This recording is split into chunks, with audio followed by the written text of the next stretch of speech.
देश के भविष्य प्रिय विद्यार्थियों, आप सबको सादर नमस्कार। कैसे हैं आप सब? आशा करता हूं कि आप सब अच्छे होंगे और अपने माता पिता के सपनों को पूरा करने के लिए और अपने सपनों को पूरा करने के लिए मन से पढ़ रहे होंगे। ऐसे ही आशा आप सबसे करता हूं। आज मैं पुत्र वैभवम पाठ लेकर के आपके बीच आया हुआ हूं। आवाज़ में आप लोगों को सुनने में थोड़ी कठिनाइयाँ हो सकती हैं क्योंकि स्वास्थ्य थोड़ी प्रतिकूल है, मगर काम है वह काम है। काम ही हमारी पूजा होती है। तो आज मैं पुनः संस्कृत के दूसरे अध्याय पाटलिपुत्र वैभवम पाठ को लेकर के आपके बीच आया हुआ हूँ। पाटलिपुत्र वैभवम क्या है? एक ऐसा पाठ है जिसमें पाटलिपुत्र अर्थात हमारे राज्य की राजधानी पटना जो है, तो उसके वैभव की चर्चा इसमें की गई है। इसमें बताया गया है कि किस प्रकार हमारा प्राचीन काल से इतिहास रहा है कि हमारा पटना जो है सो विद्वानों की भूमि रही है। विभिन्न प्रकार के विद्वानों ने यहाँ पर के इस राजधानी का पटना जो नगर जो है, इसके वैभव की बड़े ही सुंदर शब्दों में व्याख्या की है। इसको देवनगरी की तुलना भी दी गई है। इस स्थल को कहीं न कहीं पावन माना गया है क्योंकि इस स्थल पर कई ऐसे महापुरुषों का जन्म हुआ जिन्होंने अपनी ख्याति से, जिन्होंने अपनी कीर्ति से एक शानदार मुकाम हासिल किया। तो आज इस पाठ से जो महत्वपूर्ण प्रश्न हैं, उन प्रश्नों को हम लेकर के आपके बीच आए हुए हैं और इन प्रश्नों से हम सीखेंगे कि जो ऑब्जेक्टिव जो पूछे जाते हैं परीक्षा में, उनका हम सटीक उत्तर कैसे लगाएंगे। हमारा प्रथम प्रश्न है, जो यूनान का राजदूत कौन था? तो यूनान का राजदूत कौन था? तो मेगास्थनीज, है ना। तो ऑप्शन नंबर 1 क्या होगा हमारा? करेक्ट होगा। हमने पढ़ा है, जब पाटलिपुत्र वैभवम पाठ का हम अध्ययन किए थे तो हमने पढ़ा कि यूनान का राजदूत जो था सो मेगास्थनीज था। दूसरा हमारा प्रश्न है, पाटलिपुत्र किस राज्य की राजधानी है? तो हमें पता है जो पाटलिपुत्र अर्थात पटना किसकी राजधानी है? तो हमारे राज्य बिहार की राजधानी है ना। ठीक इसी प्रकार अगला प्रश्न हमारे बीच है। अगला प्रश्न है, महावीर मंदिर कहाँ स्थित है? तो महावीर मंदिर कहाँ पर है? तो पटना में है। तो ऑप्शन नंबर सी हमारा क्या होगा? तो ऑप्शन नंबर सी हमारा करेक्ट होगा। उसी प्रकार नेक्स्ट क्वेश्चन हमारा है, नगर की पालिका देवी कौन है?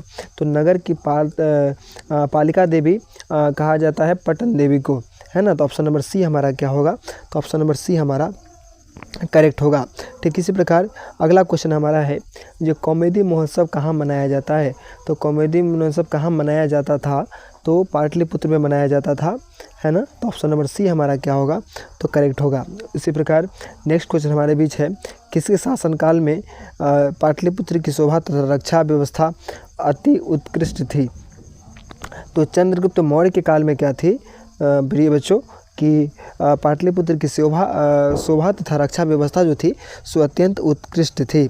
अगला क्वेश्चन हमारे बीच है, जो पाटलिपुत्र का नामांतर क्या है? तो पाटलिपुत्र का नामांतर है कुसुमपुर, है ना। इस नाम से भी इसको जाना जाता है। और नेक्स्ट क्वेश्चन है 8वां नंबर क्वेश्चन, तो चंद्रगुप्त किस वंश का संस्थापक था? तो चंद्रगुप्त जो थे सो थे मौर्य वंश के संस्थापक थे, है ना। तो ऑप्शन नंबर ए क्या होगा हमारा? करेक्ट होगा।